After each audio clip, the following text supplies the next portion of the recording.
For an oil company, there are a number of ways, but really the way I think about an individual investor, I think that you should look at diversifying by looking at different streams of income that have low risk.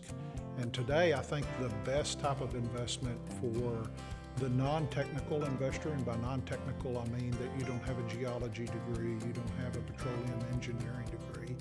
I think the best type of investment is investing in minerals and royalties. And there are really two types of investments to be made in minerals and royalties.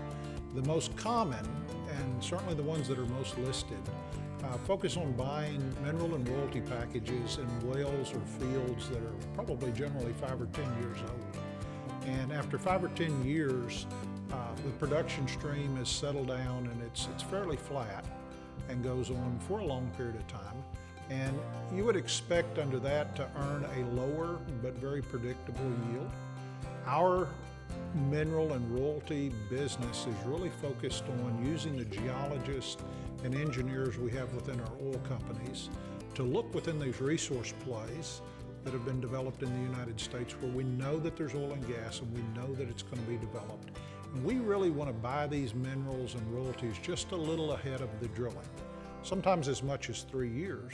But by doing that, we buy those at a much lower price per acre than we would if we were buying them long after the production had already started.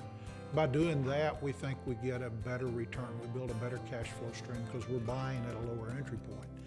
But for the average investor, I think that there's a lot to be said about diversifying your investment into both of those types of investments. So that is what I believe is appropriate diversification for the average non-technical investor in oil and gas.